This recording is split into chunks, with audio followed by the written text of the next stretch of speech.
fucking die! Where's Abby? Those are your fucking people. You're my people.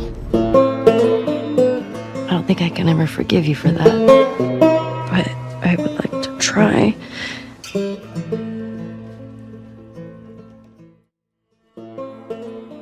When I was taking notes for my video about The Last of Us Part 1, I filled one A4 yellow legal pad from cover to cover. When I was taking notes on Part 2, I managed to fill 4 of those pads. So rather than cramming all that juicy analysis into one 6-hour video and torturing you with it like a golf club, I'm going to split it up into more digestible chapters. This first part will cover the prologue set in Jackson. Then I'll do videos covering each of Ellie and Abby's days in Seattle, before capping it off with one last video covering Ellie's journey to Santa Barbara and the epilogue. It's going to be a hell of a ride, so strap in. And it goes without saying, but be warned that spoilers will follow.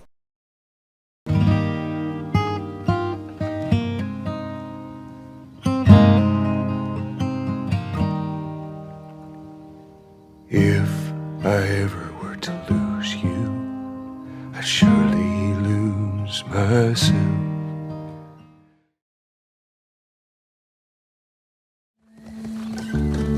Jesus Christ, Joel. What do you do? I saved her.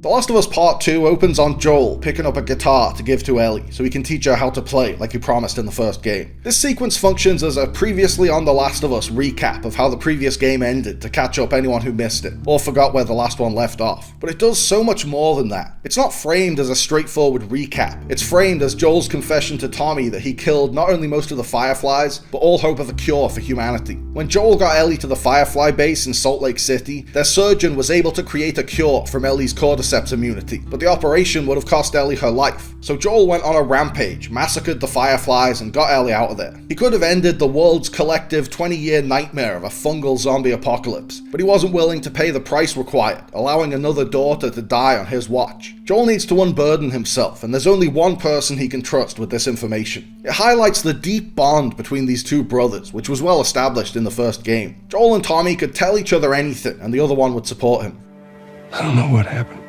Joel's first line shows that he wasn't thinking when he slaughtered the Fireflies. He was going off pure paternal instinct. If you try to kill my kid, I'll kill you. In Joel's retelling of the events of the first game, he gets up to the moment that he burst into the operating room and held the surgeon at gunpoint. This is when Tommy starts to dread how this story will shake out. This is our future. Think of all the lives we'll save.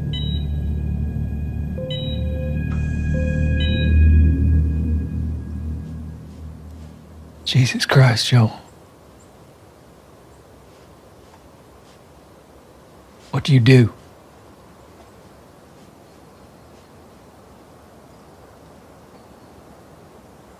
I saved her.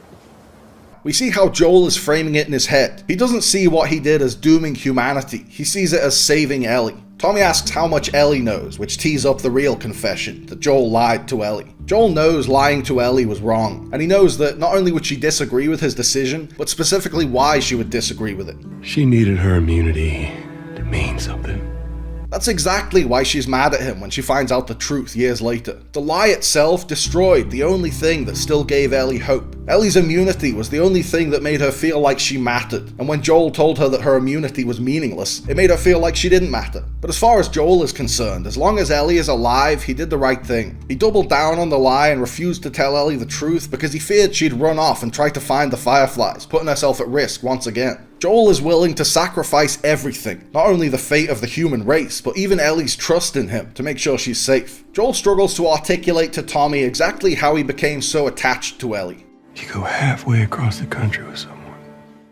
But it's clear as day to us, and to Tommy. This is Joel's cryptic, closed-off way of saying that over the course of their incredible journey, he came to love Ellie as a daughter. This line always makes me tear up, because we went on that journey. We know exactly the bond he's referring to, because we lived it. It's paired with the perfect cutaway, showing a wide-eyed young Ellie literally looking up to Joel. There's another perfectly paired cutaway when Tommy asks if Ellie believed Joel's lie. Joel believes she did, because she didn't say otherwise. But the cutaway tells a different story, with a close-up of Ellie's doubtful face, the final shot of part 1. Ellie doesn't know exactly what happened at that hospital, but she doesn't believe Joel is telling the truth. And when she gave him one last chance to tell the truth and he doubled down on the lie, she lost her trust in him. But Joel didn't see that. Since she didn't outright say she doesn't believe him, he assumes she does. Joel and Tommy ride back to Jackson on horseback. This ride introduces you to the kind of immersive cinematic visuals you can expect from this game. Breathtaking landscapes, haunting post-apocalyptic ruins, the beauty of nature. When they get back to town and drop their horses off at the stables, Tommy reassures Joel about his deep dark secret.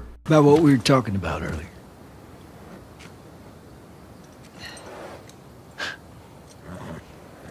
I can't say I'd have done different.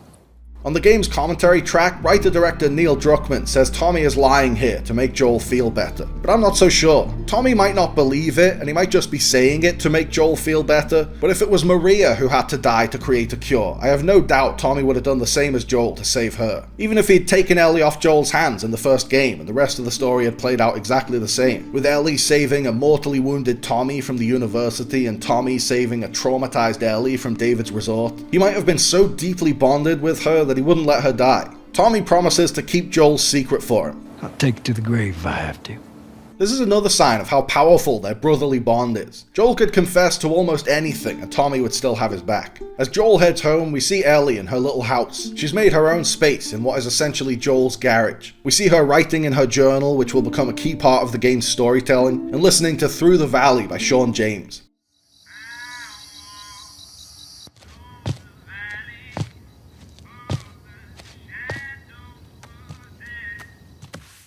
This song was used all over the game's marketing, with a beautiful cover version by Ashley Johnson. I'll walk through the valley of the shadow of death. The lyrics wonderfully symbolize the harrowing journey Ellie is about to go on. Because I know I'll kill my enemies when they come. But I can't walk on the path of the right because I'm wrong. But I said, how can you save the world from itself? Joel stops by to see how Ellie is doing. As he tries to tell her a joke but forgets how it goes, Ellie impatiently hints that she wants him to get to the point. Something about a clock. How do you... Joel, it's pretty late and I gotta get up in a few hours. Yeah, I know. I'm gonna get out of your hair. Just, It's so funny to me to see that Ellie is bothered more by the over-involved try-hard dad than the cold-blooded killer dad. At this point, they've only just gotten to Jackson. They're still settling into their new lives. So Ellie's newfound distrust of Joel is still fresh, and her mixed feelings about how part 1 ended are just sinking in. Before leaving her to it, Joel brings in the guitar and plays a touching, subdued rendition of Pearl Jam's Future Days. This fulfills his promise. Ellie made Joel promise to sing for her when she saved his life at the university in part 1. I swear to God, I get you out of this. You're still singing for me. Future Days will become the musical backbone of the game, and the lyrics set up the themes and core emotions of the story perfectly.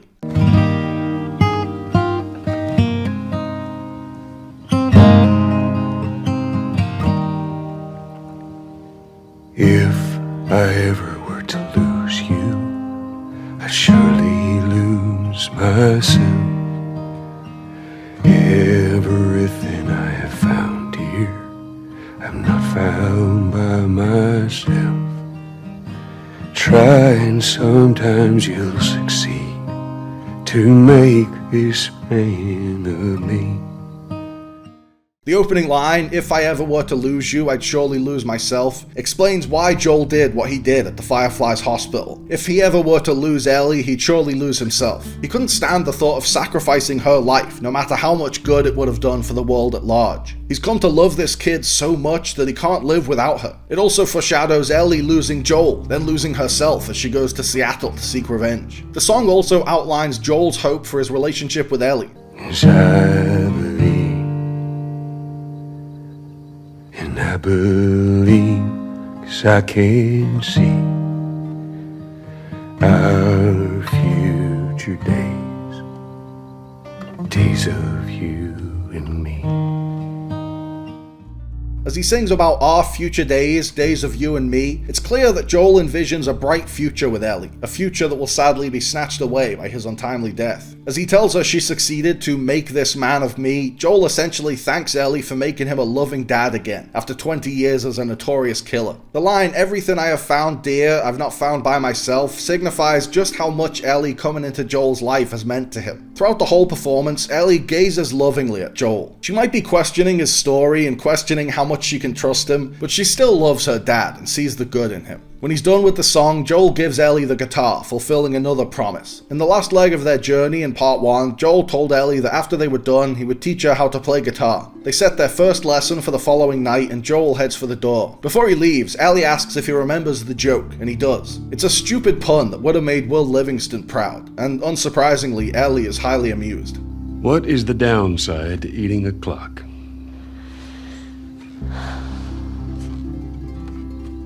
It's time consuming. That's so dumb. Not only does this time-related gag tee up the imminent time jump, it also shows that there's still a glimmer of the father-daughter relationship they built in part 1. This lie is hanging over them, but Ellie still loves Joel. Joel bids Ellie goodnight with a smile. Good night, kiddo. As Ellie plucks at the strings of her new guitar, the screen cuts to black and the title of the game blares into view. Gustavo Santaolalla provides a really ominous score over the title card, creating a great juxtaposition with this sweet moment, as if to tell us, don't get used to being this happy, there's a lot of dark shit coming up.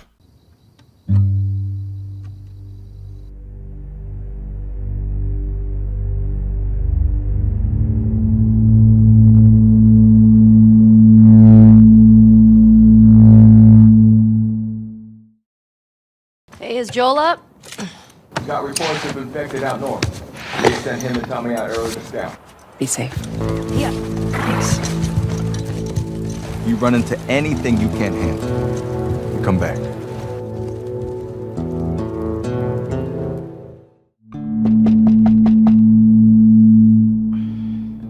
There's a knock at the door, Ellie is rudely awakened, and a caption tells us it's 4 years later. I was so shocked by that time jump on my first playthrough. I thought we'd spend a bit longer settling into Joel and Ellie's new life in Jackson, maybe watching the lie gnaw away at them. And then boom, 4 years have passed in the blink of an eye. This is the first curveball telling us we have no idea what to expect from this story, and there are plenty more surprises to come. Suddenly, Ellie's an adult. As she steps into the light, we see that bright-eyed 15-year-old Ellie is a relic of the past. Now she's an angsty 19-year-old. This kid we transported across the country and came to care for as a daughter is all grown up and doesn't need us anymore. There's a nice mirror to the first game, with the hero being woken with a start after the time jump. This parallel sets up Ellie's dark journey for the sequel. She'll take Joel's place as the hardened killer who loses the person she loves the most and eventually loses her humanity as a result. When Ellie answers the door, we meet Jessie, her friend and the leader of the patrols, who's not too pleased that she slept in when she's supposed to be on shift. Jesse is a really good guy, one of the only Last of Us characters who doesn't have massive, glaring flaws to overlook, and he exemplifies it in this introductory scene. There's a great bit of awkward comedy with the revelation that Ellie kissed Jesse's ex-girlfriend Dina the night before.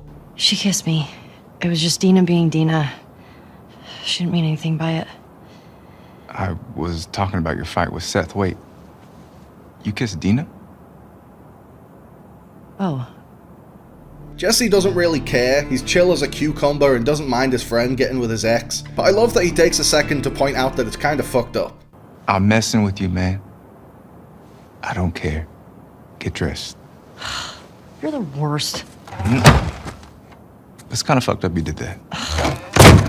As Ellie grabs her backpack, we get to have a look around the little home she's built for herself. It's full of posters for Savage Starlight and her favorite bands. She's got a TV and a DVD collection. The most heartbreaking detail in this room is that she held on to the toy robot she stole for Sam in part 1, and keeps it on her shelf as a reminder of the friend she lost much too soon. On her way out, Ellie grabs her switchblade. This is a returning motif from the first game that provides a touching connection to the mother that Ellie never got to meet. And on top of its narrative significance, I'm also very grateful to have this knife throughout the game. In part 1, Joel's handcrafted shivs only lasted for 3 uses. Ellie's knife is like a shiv that lasts forever. As Ellie and Jesse walk across town, not only do we get a look at the day-to-day operations of Jackson, we get a recap of the previous night's events. We don't see the fateful Jackson barn dance until a poignant flashback flashback near the end of the game, but we get all the key details through Ellie and Jesse's catch-up. Dina kissed Ellie, Seth called them a homophobic slur, Joel gave Seth a much-deserved shove, and Ellie got angry at Joel. Jesse is confused by that last part, but Ellie skirts around why she was mad at Joel. And then you got mad at Joel.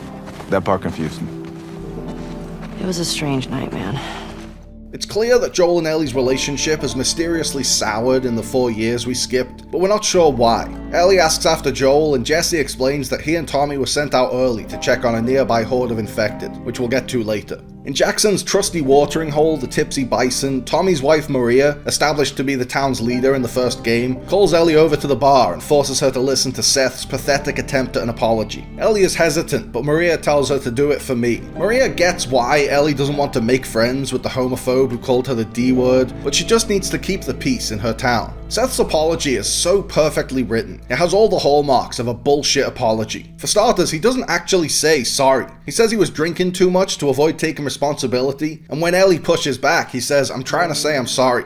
Last night, I was drinking too much. Sure. I'm trying to say I'm sorry. He's trying without actually saying it, and throws it in the apology's face when she won't accept it. "Well, I'm sorry you won't accept my crappy, half-hearted apology, but I did my part. You're the problem now." It's so frustrating, and that's the genius of the writing. I will admit, the steak sandwiches were a very nice peace offering. It's easy for me to say because as a cis straight white man, there are no slurs that apply to me, so I don't know how Ellie feels in this moment, but I would forgive Seth in a heartbeat if he gave me those bigot sandwiches. Before sending Ellie off on patrol, Maria expresses concern about Ellie's strained relationship with Joel. Look, I don't know what's going on with you and Joel. Maria. Guy really cares about you. I love to see that Tommy and Maria have both embraced Ellie as their niece, and Maria has embraced Joel as her brother-in-law. Joel and Ellie have joined their little family since arriving in Jackson. I get the sense that being family-oriented is what brought Tommy and Maria together in the first place. Ellie tells Maria that she and Joel are fine. And I'm sure he didn't mean to. We're fine. Yeah? Yeah. Okay. It seems like she just wants to get Maria off her back, but we later find out that they are fine. They're finally starting to work it out, but we don't know any of that yet. As Ellie and Jesse head to the stables, we meet Dina, who's instantly one of The Last of Us' most lovable characters. She's funny, playful, thoughtful, kind, basically all the best qualities a person can have. Ellie and Dina's first on-screen conversation is so accurate to the awkwardness of two teenagers who kissed at a party last night. It introduces the flirtatious comic interplay that makes this adorable couple a joy to watch. I shouldn't have kissed you in front of all of those people. No, you were drunk. It's fine. Well, still, I don't want you to think. No, I'm not reading into it or anything. Just... You know what I love about you? How you let me finish my sentences.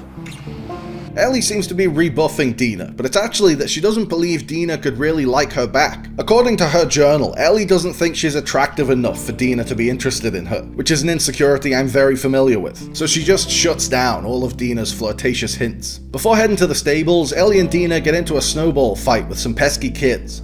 You wanna fuck him up? Yeah, I do. You asked for it! You better run, you little shits! Not only is this a fun way to show you how to use throwables and take cover, and a nice moment of levity before we get into the darkness, it also shows you that Dina is just as goofy and immature as Ellie. They're perfect for each other. Get off of her, you monsters! All right, we actually have some work to do. Scram. I guess I asked for that, huh? Ellie and Dina pick up their horses and Jesse sends them out on patrol with the other pairs. You run into anything you can't handle, you come back. Be smart about it. This introduces us to Jesse's work ethic and his catchphrase, "be smart about it." But it also foreshadows that this won't be a routine patrol. Something will go horribly wrong. Ellie goes out on these patrols all the time, and Santolaya's ominous score tells us this particular patrol won't end well. Yeah.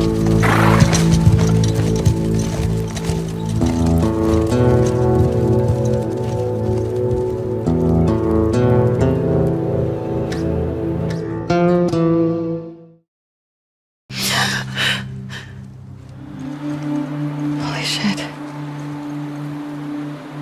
It's a fucking city.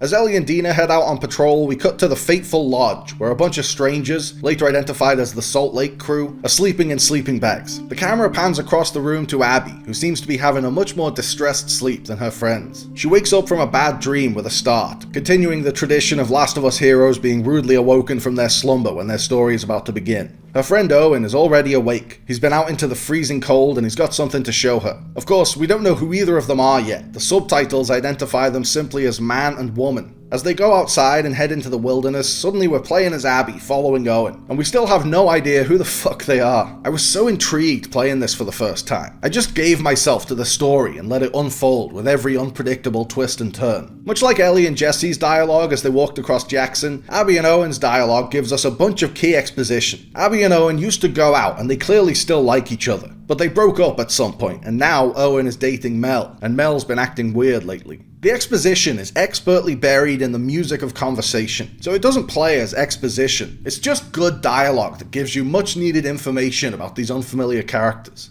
Are you breaking up with Mel? What? No. You wish. I've had my fill, thank you. We also get to see Abby and Owen's relationship with all the affectionate insults. Ouch. We can't all be as graceful as you. Clearly. They show their love by constantly mocking each other. Compare that to most video game dialogue, where characters deliver dull bullet point exposition in a dull shot reverse shot setup where only their lips move. This sequence introduces Abby's fear of heights as she has to cross a high up cliff edge to get to where Owen has taken her. Hey, eyes on me. Abby, stop looking down. Abby's acrophobia will be paid off way later in the game in an amazing way. When Owen finally brings Abby to their destination, it gives us our first clue as to who they are. It's Jackson. They've come to Jackson. All we know is that they're looking for someone who lives in Jackson and they plan to capture a patrol to lure them out. Initially, it seems to be setting up Abby attacking Ellie and Dina. Abby is eager to go after the patrol that Owen saw riding past, but Owen gets cold feet about the whole thing. Jackson is huge, so there's a good chance they'll be killed, and Mel just found out she's pregnant with Owen's baby. Mel's pregnant. This is a bombshell for Abby. She's clearly devastated by it because she still loves Owen and regrets losing him, and now his rebound has locked him down with a kid, so she's lost him forever. Should I say congrats? This scene exemplifies the beauty of Laura Bailey's performance. Abby is a tough-as-nails badass, but there's also an underlying vulnerability that makes her deeply human. Owen heads back to the lodge, leaving Abby to decide whether to follow him back there or go after the patrol herself. After some back and forth, she decides to go it alone. Fuck it. She starts heading in the direction where Owen saw the last patrol go, which the game uses as an opportunity to get through all the how-to gameplay tutorial stuff. It teaches you how to go prone, which will come in very handy in the more intense stealth sections like Hillcrest and the Seraphite farmlands. As you find more and more bodies piled up, it masterfully builds the suspense to your first infected encounter, where the game teaches you the dodge button.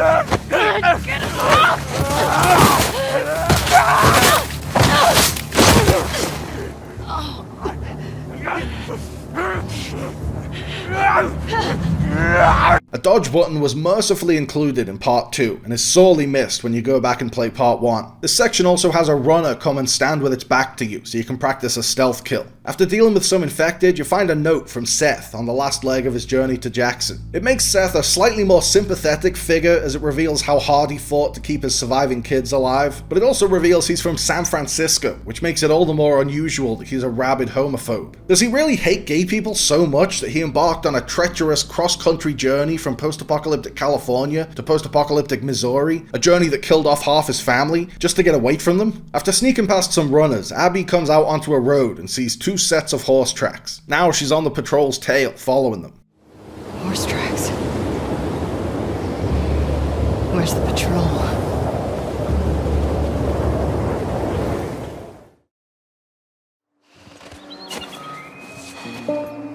What do you think of this view, huh?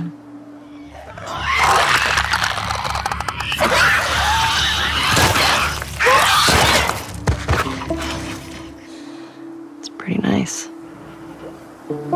You make me want to go back outside into that blizzard. No one is stopping you.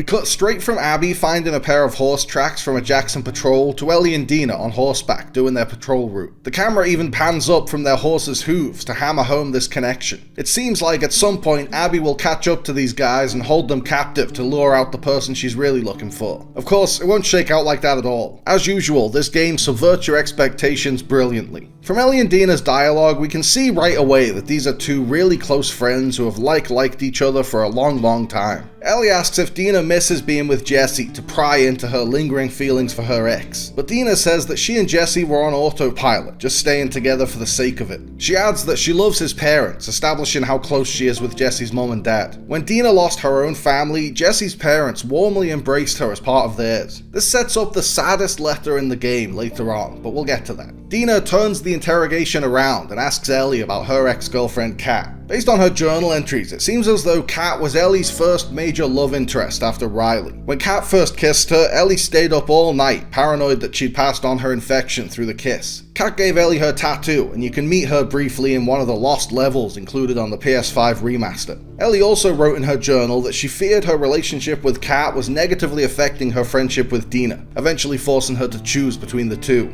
Dina doesn't do a very good job of hiding the fact she was wildly jealous of Ellie's relationship with Kat. I got the impression that you didn't really like her. I don't care about her one way or the other. Okay. I love Ellie's okay, showing a rare time she's correctly picking up on a signal. Dina says she didn't think Kat was the right person for Ellie, slyly indicating that she believes that person to be herself, and she's not wrong. Ellie and Dina have a similar flirtation style to Abby and Owen. They're mean to each other in a funny, playful way. I've grown to like that tattoo of yours. Well, that's so big of you. It starts to show the parallels between Ellie and Abby. We're not so different, you and I. Dina shows Ellie the breathtaking view of the mountain range from the lookout. She's clearly angling for another kiss, but Ellie hesitates. Yeah, this route has its perks.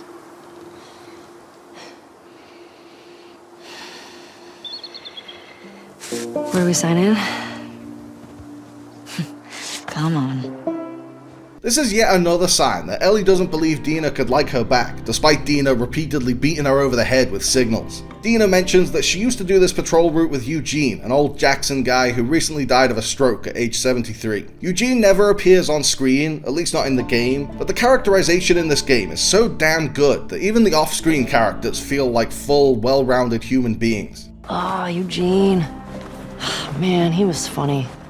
Oh yeah. Dina describes Eugene as funny, an electronics expert, and a hardcore stoner. While snooping around the lookout, Ellie finds his bong. Hey, I'm gonna guess this bong was Eugene's. Ellie asks if Dina has any weed on her. Hey, do you have any on you, actually?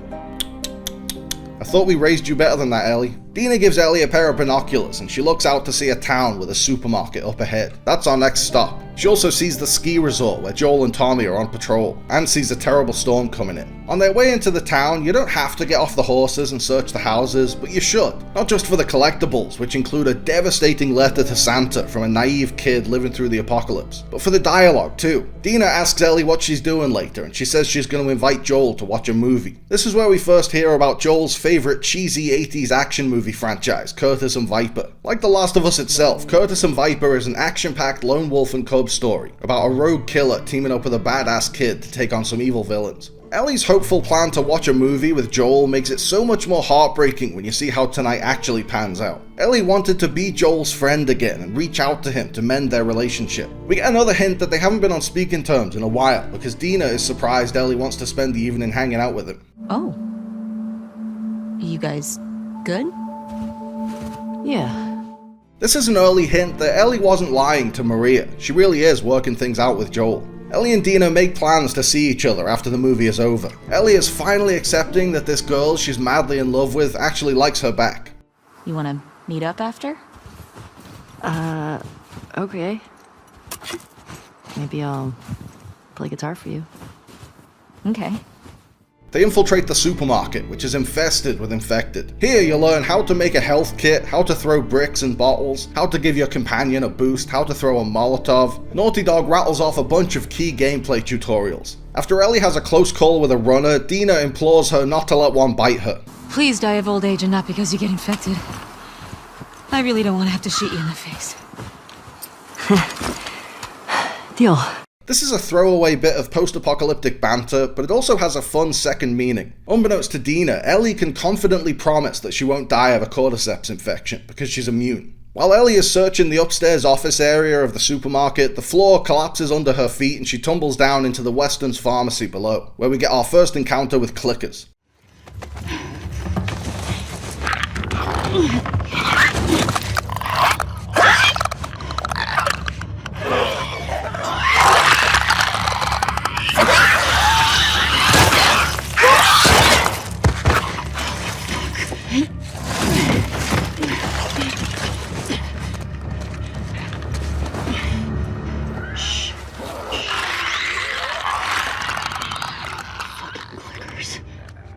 This is where having an all-time shiv comes in handy. As long as you don't alert them to your presence, which is easier said than done, taking out these clickers is a piece of cake.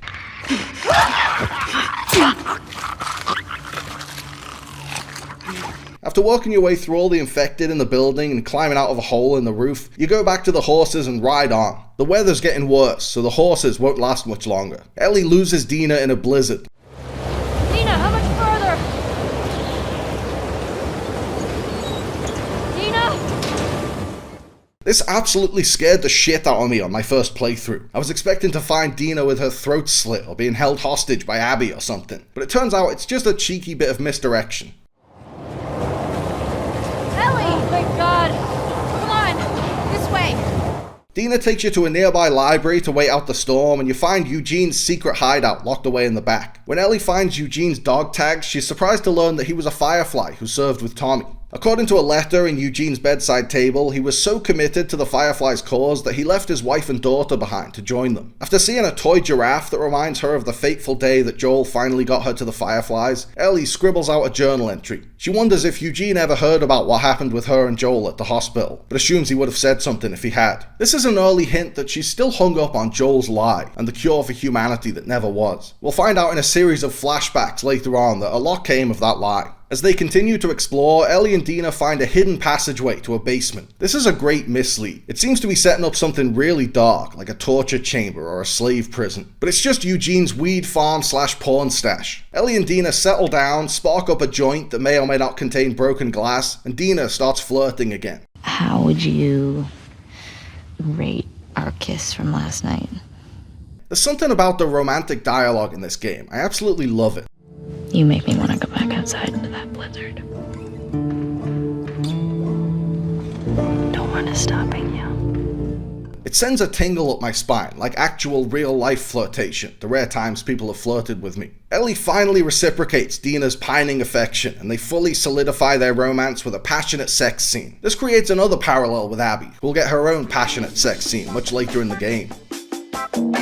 I know I'm a man of God, but that is hot!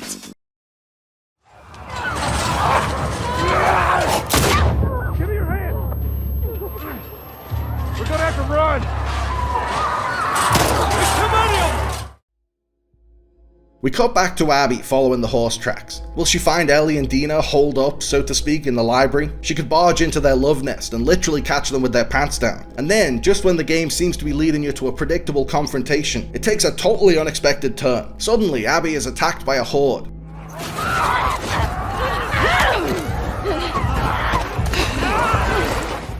There are dozens of infected running after you from every single direction. You're chased through the snow, trapped under a broken fence, and pinned down by a rogue infected. Just as you're about to die, you're saved by a kindly stranger. And that stranger is none other than Joel Miller. Give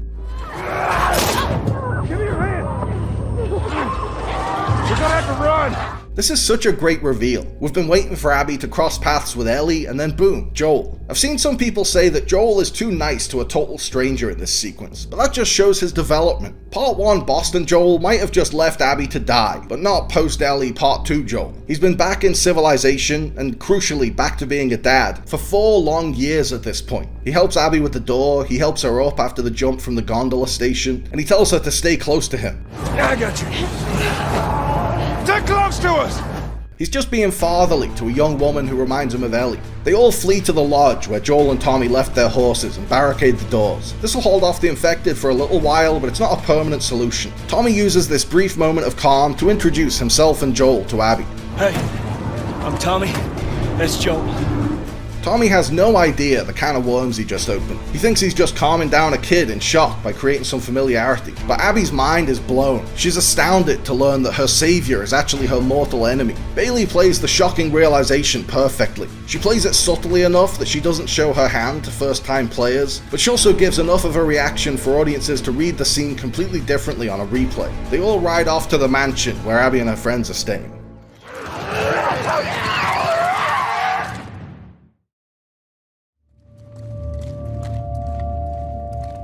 Y'all act like you heard of us or something. Because they have.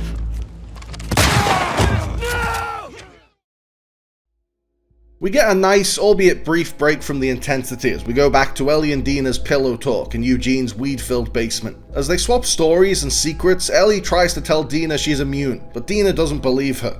I got jumped by an infected when I was 14. And turns out I'm immune, so it healed with a ring of fucked up teeth marks and cysts and... Ow! Fuck you. Just the fact that Ellie is willing to tell Dina about her immunity shows how much she trusts her. Right now, the only other people who know are Joel, Tommy, and Maria. By letting Dina in on her secret, Ellie is essentially inviting her into the family. But Dina doesn't buy it. Ellie might as well tell her she has the Force, it would be just as believable. They're interrupted when Jesse bursts in, having seen the lights on from outside. What? Just turn around! What are you doing? Are you kidding me? You're supposed to be on patrol.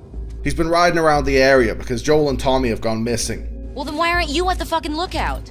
Because Tommy and Joel didn't show up. Ellie doesn't think twice. As soon as she hears this, she quickly gets dressed and races out to find them. We can see from the look on her face that this is her worst nightmare. She could be about to lose her dad and her uncle in one fell swoop. As Ellie heads out to find them, we cut back to Joel, Tommy, and Abby outrunning the Horde on horseback.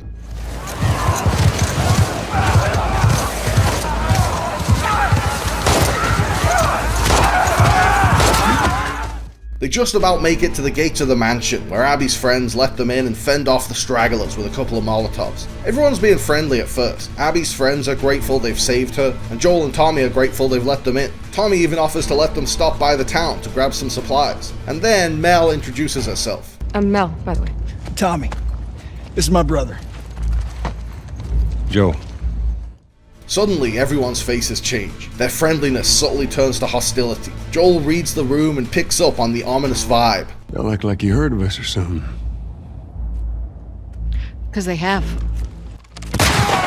I love Abby's quip. It's so blunt and no fucks given. It beautifully punctuates the shocking reveal of Abby's real reason for coming to Jackson. It transforms this sigh of relief moment into a tense, violent confrontation at the drop of a dime. From the moment Abby's friends invite Joel and Tommy into their mansion to the moment Abby starts beating Joel to death, there isn't a single cut. This whole scene is shot in one continuous take, with the virtual camera swooping around the room and capturing every horrifying thing that happens. It catches the looks on Abby's friends' faces when Joel and Tommy introduce themselves, it catches Joel's concern as he notices these looks, and it catches Mel's stunned reaction when Abby tells her to tourniquet Joel's leg so she can drag out his demise. Tourniquet his leg. Do it. This unbroken tracking shot creates an unnerving sense of immersion that makes the scene feel more real. It puts you right in that basement with them, watching the horror play out in real time. When Abby blasts Joel in the leg with a shotgun and has her friends pin him against the wall, he doesn't beg for his life, he accepts his grim fate. Joel knew that ever since the Firefly massacre, he's been living on borrowed time. He knew it was only a matter of time before some scorned ex-Fireflies, or one of his many other enemies, tracked him down and he'd have to pay the piper. And when those Fireflies finally have him pinned down, he's not scared, he's ready. He takes all the triumph out of Abby's revenge. When he realizes what's going on, he has the perfect retort. Why don't you say whatever speech you got rehearsed? Get this over with. This line is so fucking badass. It's perfectly in line with Joel's character and gives him a tiny semblance of agency as he's about to be murdered. Abby has been waiting years for this moment, and Joel instantly takes all the air out of her tires. I think that's part of what spurs her to make his death extra brutal. He's now fucked her over twice, so she's doubly eager to exact vengeance and make him pay. For now, we don't know why Abby wants to kill Joel. We just know that something he did in the past really rubbed her the wrong way. She was about to explain what it was, but Joel cut her off because he really doesn't care. We'll find out much later that Abby is the daughter of the Firefly surgeon that Joel killed to save Ellie's life, which ties part 2 directly to part 1 and creates a parallel between Ellie's revenge story and Abby's revenge story. They're both grieving the loss of their dad. But for the story to work its magic, all we need to know right now is that she's Joel's killer. We're supposed to hate her, and a big part of creating that feeling is the uncompromising brutality of the violence. Abby doesn't just kill Joel, she wants to make his death as long and painful as possible. We're supposed to feel just as angry and devastated and grief-stricken as Ellie. We're supposed to want revenge against Abby just as strongly and unwaveringly as Ellie does. That's what makes all the twists and turns that will follow land so effectively. Of course, some players were too stubborn and impatient to let the story work its magic, and gave up long before then. But when you intentionally make your audience feel such an intense, visceral hatred, you naturally run the risk of alienating some of them. As Abby chooses her weapon, a golf club that the mansion's wealthy pre-outbreak occupants left behind, and takes her first swing, we're back on Ellie, searching for Joel and Tommy in the snowy wilderness. Joel! Tommy! She sees the charred remains of the Horde at the gates of the mansion and heads down to see what's going on. As she makes her way downhill, Ellie reassures herself that they're going to be okay. You're okay. You're okay. This mirrors the way Joel reassured himself as he looked for Ellie at David's resort in part 1. I gotta find her. I gotta find her. Ellie sneaks into the mansion and follows the sounds of blood-curdling screams to the basement, where her life is changed forever.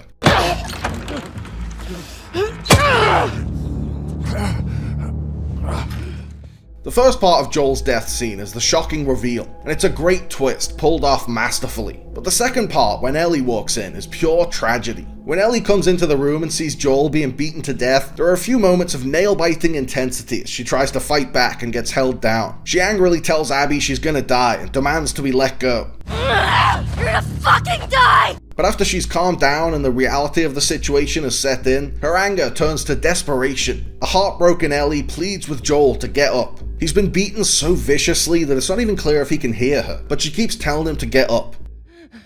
Joel, get up. Joel, fucking get up! This moment of silence in between golf club beatings is the part that always makes me cry the most. All the other intensity fades away for a few seconds as the scene focuses solely on Joel and Ellie. Ashley Johnson's performance in this scene is absolutely incredible. Even the mocap version in the Grounded 2 making of documentary made me cry.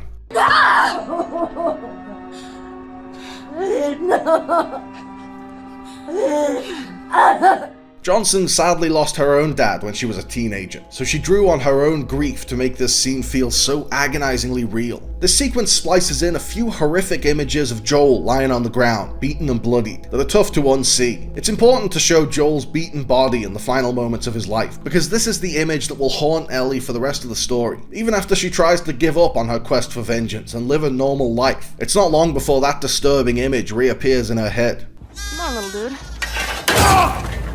But crucially, the game uses this image sparingly. The cuts to Joel's bloated, beaten cadaver are brief. They just give the audience a sense of the horror that Ellie is witnessing without getting too gratuitous. That restraint is really effective. It doesn't let you get numbed to the sight of Joel's corpse. Every time we see that image, it's like a knife to the heart. When Owen tells Abby to finish killing Joel so they can get out of there before one of Jackson's patrols catches them, Ellie switches from pleading with Joel to get up to pleading with Abby to show mercy. Please stop! Please don't shoot. But Abby ignores her, swings the golf club one last time, and Joel is finally put out of his misery. Joel, please get up! No! As Ellie cries out, the sound design fades to a high-pitched ringing sound.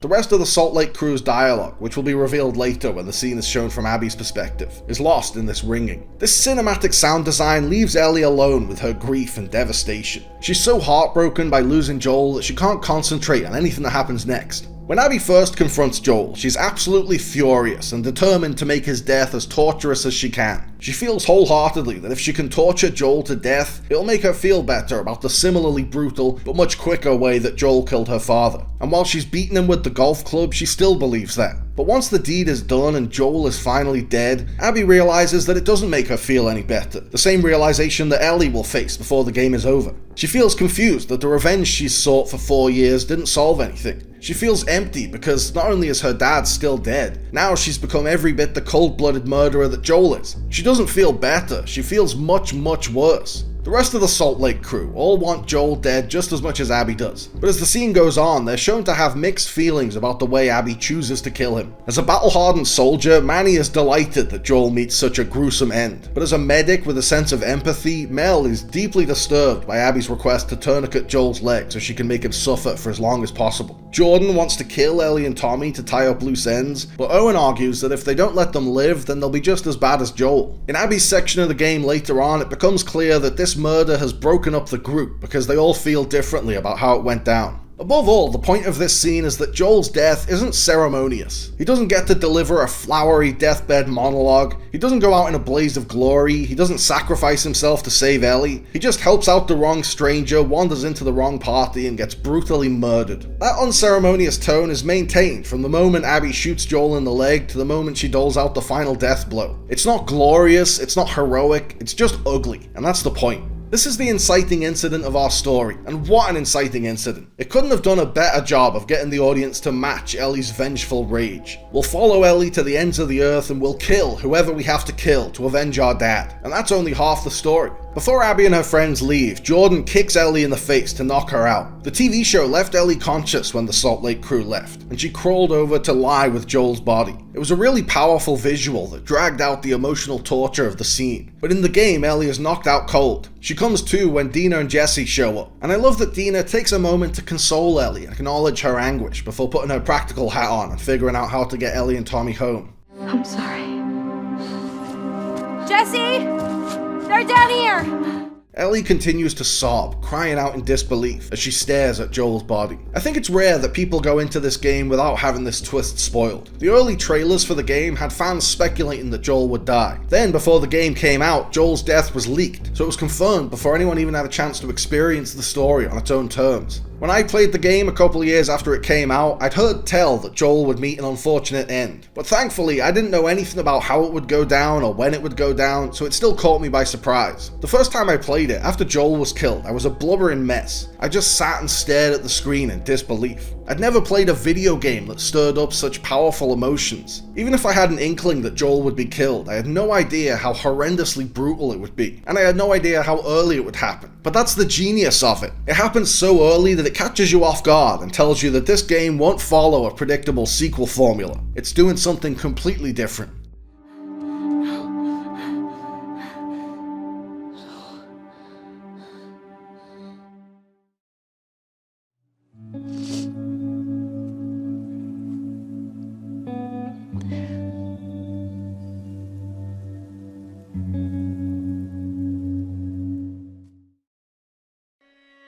Later that night, as Ellie is grieving alone, Tommy comes to visit her and see how she's doing. As soon as Tommy told her he saw Abby's group wearing patches that said Washington Liberation Front, Ellie became determined to go to Washington to seek vengeance. Part of Tommy wants to go too, but Maria has talked him out of it, and he doesn't want to put Ellie at risk. He tries to talk Ellie out of it, but the opposite happens. It makes Ellie even more determined. What if we get hit by hunters again? Is this you talking or is this her? It's a valid point. Ellie tells Tommy that if either of them had been killed, Joel would already be on the road to revenge, but Tommy objects. If it were you or me, Joel would be halfway to Seattle already.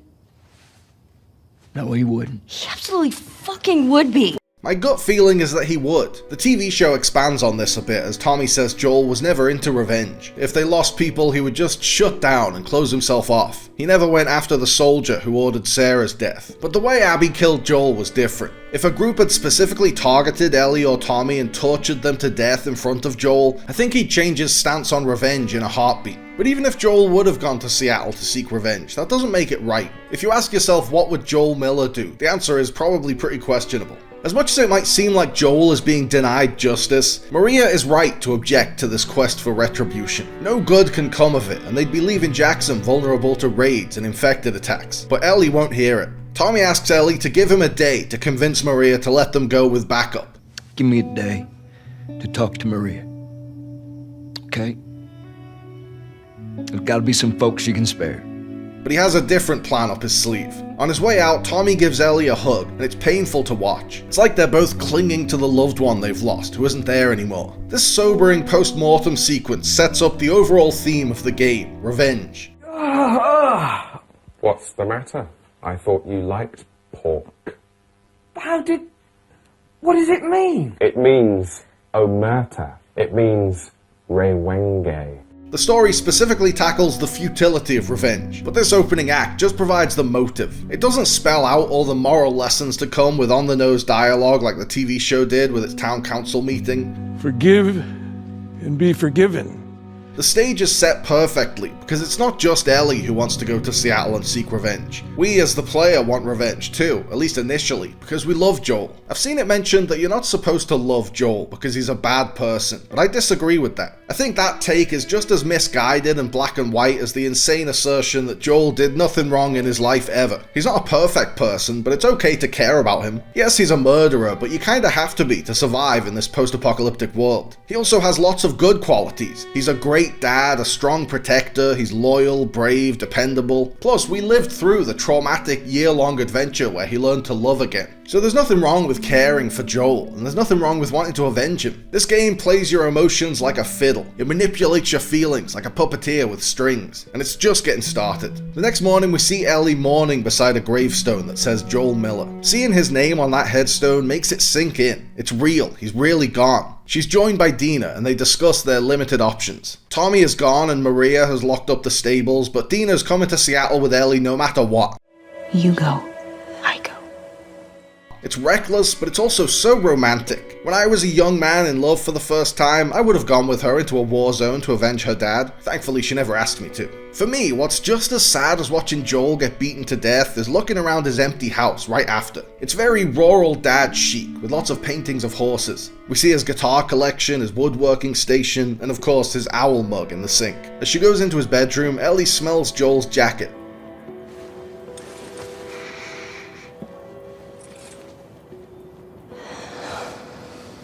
It's such a beautiful moment, like she's evoking a sense memory. If you look closely at Joel's bedside table, you'll see a book called An Idiot's Guide to Space next to a pair of reading glasses. He was reading this book just to share an interest with Ellie. He was trying so hard to reconnect with her. On his dresser, Joel has a framed photo of Sarah, the one Ellie gave him in part 1, which always makes me tear up. He initially rejected that photo because he couldn't stand the reminder of that loss, but he eventually got to such a healthy place with his grief that he could look at it every single day. It was the first thing he saw when he woke up in the morning and the last thing he saw when he went to bed at night. And right next to it is a picture of his other daughter. Ellie grabs Joel's revolver for the poetic justice of using it to avenge him, and also grabs his broken watch. In the first game, the motif of the watch served as a reminder of Sarah, since she gave it to Joel as a birthday gift on the day she died. Now, in the second game, Ellie carries it around as a tribute to Joel's memory. Dina calls Ellie to come downstairs. There, she finds a furious Maria reading a letter from Tommy. Maria, I'm headed to Seattle.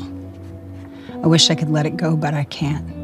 He's partly going to Seattle alone because he can't let go of his own grudge against Abby and he wants to avenge his brother, but he's mostly doing it to save Ellie from going and getting herself killed. Now that Joel is gone, Tommy feels like he's inherited responsibility for Ellie, so he'll put his own life on the line to keep her safe. He's gonna get himself killed. He should have taken me with him. Maria knows she can't stop Ellie as much as she wants to, so she begrudgingly gives her a horse and some ammo and sends her on her way. She asks Dina if she's going along. You going with her? Yeah.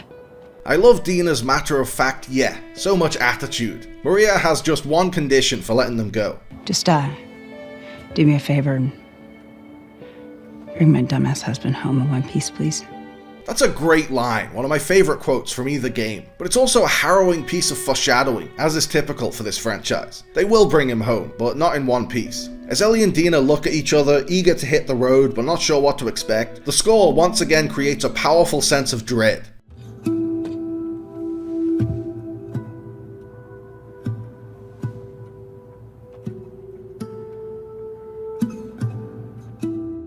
There's a little lilt of hope paired perfectly with the gorgeous soft lighting on Ellie, but also lots of ominous tones promising us this isn't going to go well. They have no idea what they're walking into, but they're walking into it together.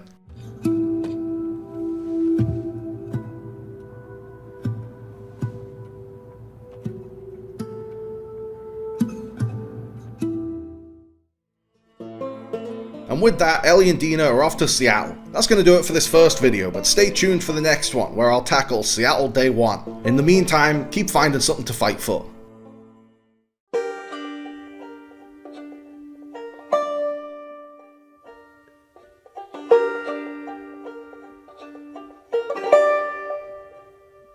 Thanks for watching, guys. I hope you liked the video. Remember to like and subscribe and click on the little bell. And also seize the day and call your mom and be kind to yourself.